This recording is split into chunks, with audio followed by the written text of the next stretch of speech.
Hi, this is History with me, Dan. In this video, I'm going to go through the list of lost movie theaters, all built in the early 20th century in Hartford, Connecticut. Like many cities across the nation, Hartford, Connecticut once had its share of classic theaters in the era of the great movie palaces. Many of these, like the theaters in Hartford opened by the great New Haven impresario Sylvester Z. Poli, followed a typical pattern of starting out as vaudeville houses that also showed silent films, and then developing into full-fledged movie theaters during the sound era. Sadly, most of the old movie theaters in the city have long since been demolished. There are some survivals. The facade of the old Colonial Theater on Farmington Avenue is still there, although the building behind it has been completely changed. The Webster Theater is also still there. Now it's used as a live music venue. To pick a random year, in 1950, there were at least 10 movie theaters in downtown Hartford, and there were at least 6 more outside downtown in the city's neighborhoods. As I said, in this video, I'm going to go through the list of these 16 theaters, only one of which still shows movies today. The focus here is on regular movie showings, so I won't be including places like the Bushnell Theater or the beloved State Theater on Village Street, which opened in 1926 as a movie theater, but soon switched to being primarily a venue for live music. I'll have to cover the State Theater in another video.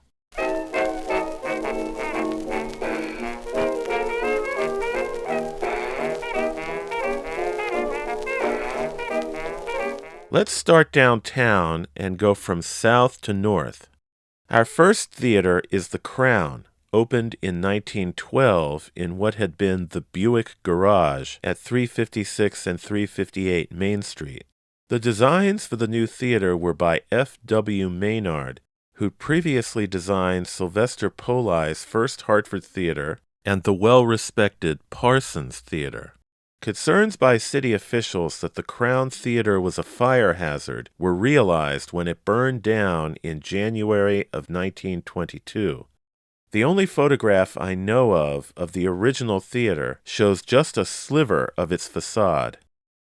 It was soon rebuilt, and the 900-seat Crown survived until it was finally torn down in 1967. The apartment building at 360 Main Street is in this location today. By the way, just to the right in this photo is the 1788 Amos Bull House, which was later moved from Main Street to South Prospect Street at the rear of the Butler McCook House property.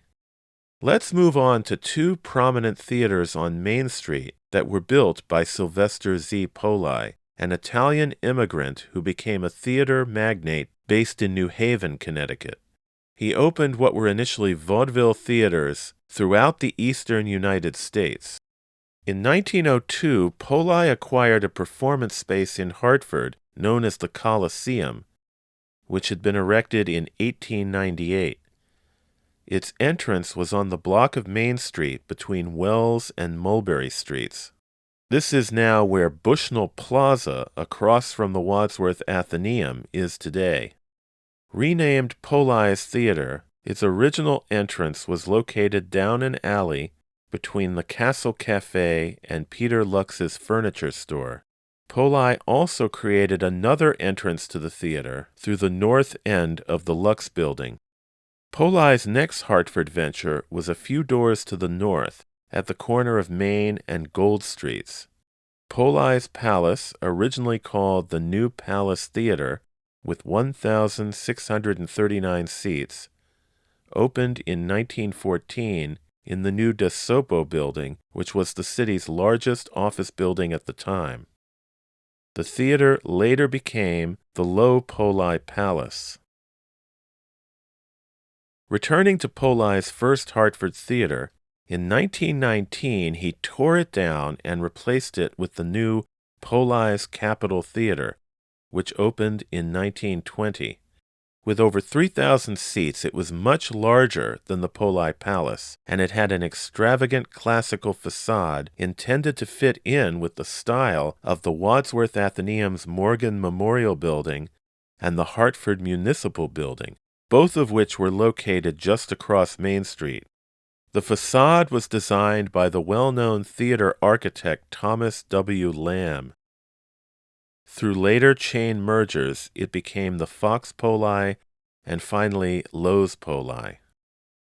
Loew-Poli and Loew-Poli Palace remained open until 1964, when they were torn down to make way for Bushnell Plaza. Heading north, we take a right on State Street to reach our next two theaters, which were smaller ones of less than 1,000 seats each. The Princess and the Regal, a 19th century landmark that stood for a century northeast of the old State House, was the columned Greek Revival facade of the Hartford National Bank. This building, shown here with its neighbor to the east, George Keller's Hartford Courant building, was torn down in 1912 after the bank moved to its new building at the corner of Main and Asylum. It was replaced by the Princess Theater, which opened in 1913. On the left is a picture of the Princess in 1915, and on the right is a picture of the theater with its later 1940s marquee. The Princess Theater survived until it was torn down in 1957 for an expansion of the neighboring First National Bank. In 1928, another theater opened just a few doors west of the Princess, the Regal. Its first showing was the 1927 silent film version of Uncle Tom's Cabin, based on the famous novel by Hartford resident Harriet Beecher Stowe. The Regal closed in 1952, and its building was taken over by the neighboring W.T. Grant store. This whole section of State Street, where both the Regal and Princess had existed, was replaced by the State House Square development in the 1980s. Moving west, our next two theaters were right near each other on the north side of Asylum Street, where the Hartford Civic Center was built in the 1970s. The corner of Asylum and Trumbull, where the Hartford 21 building is located today, was once the site of the Allyn House Hotel, built in 1856, and just west of it, Allyn Hall, a public hall and performance space built in 1860.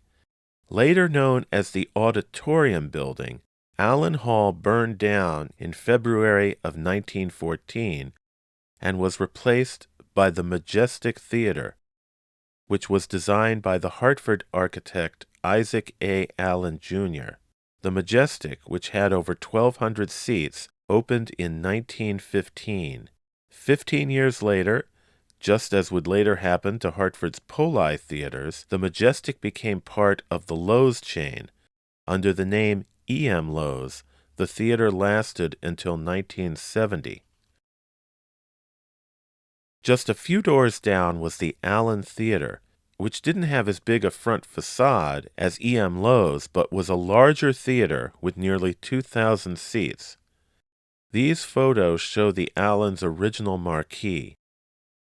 The theater, which opened in 1927, was designed by Eugene de Rosa of New York, an architect who specialized in theaters. The Allyn stayed in operation until 1969, and both it and E.M. Loew's were demolished to make way for the Civic Center, now called the XL Center. For our next theater, we move further north and back to Main Street.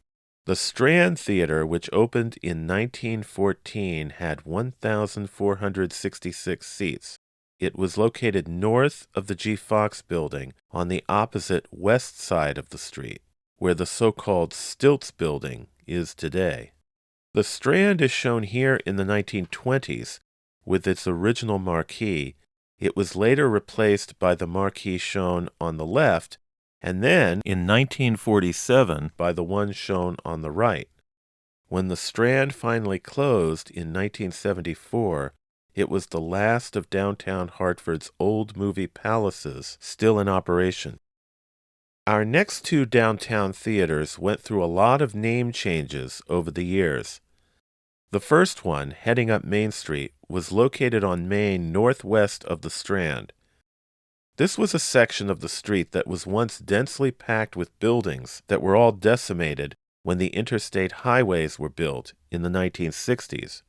Now the area is being redeveloped under the name Dono for Downtown North. Approximately in the vicinity of the triangular traffic island just across from the new apartment building called the Pennant, once stood Hartford's Fourth Congregational Church, built in 1850. In an early example of historic preservation, when the church moved in 1914 to a new building at the corner of Albany Avenue and Vine Street, the steeple and front portico of the 1850 church were saved and installed at the new church. In place of the old church on Main Street, a new theater was built called the Grand. A distinctive feature of the Grand when it first opened in 1914 was that instead of the typical vaudeville, it would feature the risque burlesque. As I mentioned, the theater had a lot of name changes under various managers. In the early 1940s, it became the Proven Pictures Theater before reverting again to the name Grand Theater in 1946, and then, the following year, it was renamed the Center Theater. In 1950, under new management, it became the New Center Theater, and the very next year, it switched from movies to stage performances as the new Parsons Theater, which had the premieres of many plays before they went to Broadway. The name was a nod to the classic Parsons Theater, which had closed 15 years before in 1936. The new Parsons opened in the wake of the failure of a project to build a prestigious modern theater designed by Frank Lloyd Wright in West Hartford. Sadly, the new Parsons lasted only a few years, and the theater was eventually torn down for the highway in 1961. Our last downtown theater was a little bit further north on Main, between Trumbull and Ann Streets, right across from the modern Duncan Park. It was opened in 1913 as the Star Theater, but the following year it was renamed the Empress Theater, the year after that the Art Theater, and the year after that, 1916, it went back to being the Star again. 2 years later, it became the Liberty Theater, and in the mid-1930s, the Daly Theater. It became the Star again in 1948, and then the Daly again in the early 1960s. By the late 1960s, it had become the city's first Spanish-language movie theater. I'm not sure of the exact date it was demolished. So those were the 10 downtown theaters that, together with the State Theater, were all demolished. Now let's go through 6 more theaters that were located beyond downtown in Hartford's neighborhoods. We'll go counterclockwise, starting with the Lenox, located on Albany Avenue across from Lenox Street. It opened in 1925 and remained in business into the 1960s. A gas station is on the site today. Moving to the West End, as I mentioned at the top of this video, the facade of the Colonial Theater survives today on Farmington Avenue. The theater opened in 1926, and in 1961 it was converted to show Cinerama, a type of widescreen that utilized 3 synchronized projectors. The theater closed in 1984. Let's head south down Sisson Avenue to Park Street. The Rivoli Theater existed at 1755 Park Street from 1926 to 1975. This is now the location of the Parkville Community School. Moving east along Park, 585 Park was the location of the Lyric Theater, which was open from 1923 until 1979 when it was damaged in a fire. The building continued to exist until 2020, when it was demolished to make way for the Hartford Public Library's new Park Street branch. The last two theaters, both in the south end of the city, still exist. I already mentioned the Webster on Webster Street, which opened in 1937 and is now a live music venue. The other, located on Franklin Avenue, opened as the Rialto in 1919. Now called Art Cinema, it has shown adult films since 1951. I hope you enjoyed my video about 16 theaters from Old Hartford, 14 of which are now lost. Please consider subscribing to my channel and checking out my other videos, some of which also mention various movie theaters. And thanks for watching.